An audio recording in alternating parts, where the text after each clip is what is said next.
Salut tout le monde, bienvenue sur cette vidéo, comme vous pouvez le voir, qui va parler du Virtual Boy. Et oui, vous imaginez, après 30 ans, Nintendo ressuscite le Virtual Boy. C'est un truc de malade. Moi, pour la petite histoire, le Virtual Boy, je le connais depuis 1995. Et oui, en 1995, en août 96, du coup, j'étais aux États-Unis et j'avais un peu d'argent de poche pour pouvoir m'acheter un jeu ou une console pour mon anniversaire. Et je suis allé dans un store, un mall aux États-Unis, et je suis tombé dans le rayon jeux vidéo, et devinez sur quoi je suis tombé, sur le Virtual Boy US, et juste à côté, la Sega Genesis Nomad. À l'époque, j'étais plus Sega, j'avais eu la Mega Drive 2 comme première console, donc mon choix s'est porté sur la Genesis Nomad, mais ce Virtual Boy a été une curiosité dès mon adolescence. Donc comme beaucoup d'entre vous qui est rentré dans la vie active entre 25 et 30 ans, et qui commençait à avoir un peu de pouvoir d'achat, je me suis retrouvé sur les sites comme Price Minister, si vous vous souvenez, Rakuten aujourd'hui, donc il y a bien longtemps, et sur eBay, j'ai pu trouver un Virtual Boy en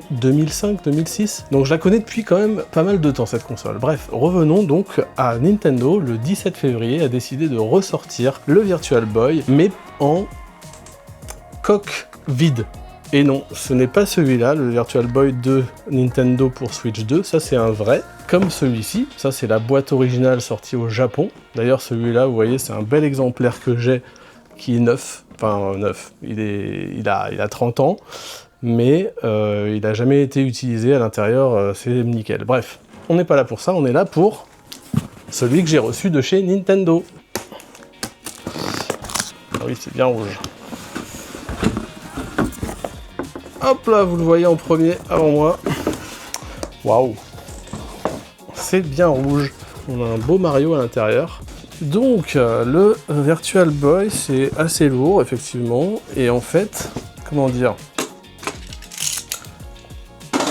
je vais pas l'ouvrir, je vais la garder comme ça, dans sa belle boîte. C'est un objet qui ressemble énormément au Virtual Boy, il est un tout petit peu plus gros, parce que la Switch 2 est plus grosse, mais c'est tout, c'est une coquille vide, en fait. Ce que je me suis dit, bon bah, ok, il n'y a pas des jeux auxquels on a un affect vraiment fort pour pouvoir y jouer des heures. Donc quoi, je vais ouvrir ça, y jouer 5 minutes, et après le laisser poser quelque part. J'ai reçu une notification le 13 février, donc c'est-à-dire un peu 4 jours avant. Donc en fait, ce que j'ai fait, je me suis dit, bah tiens, je vais trouver un truc binoculaire 3D de VR, ce que j'ai fait pour Switch, voilà, dans lequel je mets ma Switch aux couleurs de Virtual Boy, mais c'est pas fait exprès du tout. Voilà, donc la Switch Virtual Boy, et là, un abonnement payant au service Nintendo Switch Online plus pack additionnel est nécessaire. Et oui, elle est là la douille entre guillemets. C'est qu'en fait, j'ai la Switch Online pour pouvoir jouer aux jeux online, et en fait ils ont rajouté un petit pack additionnel pour pouvoir jouer à d'autres jeux, c'est-à-dire Virtual Boy, Nintendo 64, Game Boy Advance. Donc voilà, donc c'est la douille. Et c'est 30 € par an en plus. On passe de 35 à... Non, c'est le double, 35 à 69, donc c'est du simple au double. Donc c'est là aussi, je dis pourquoi, pour jouer au Virtual Boy 5 minutes. Donc, bah, ce que j'ai fait, retour Amazon, qu'est-ce que je me suis dit en 4 jours? Je vais ressortir ma vieille 3DS, et oui!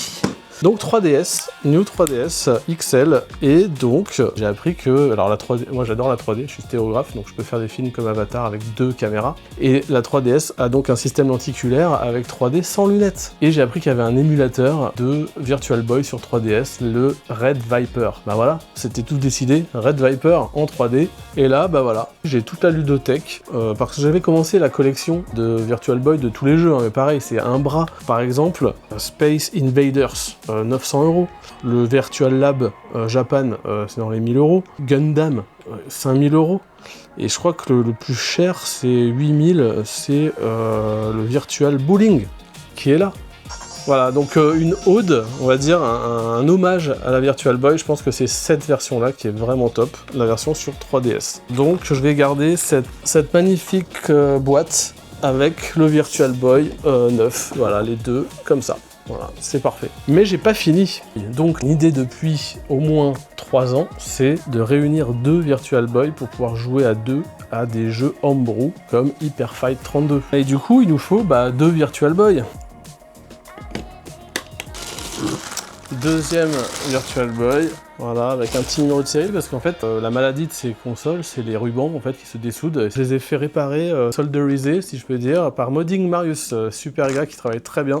Donc je recommande. Faire attention à cette pièce qui est très très sensible.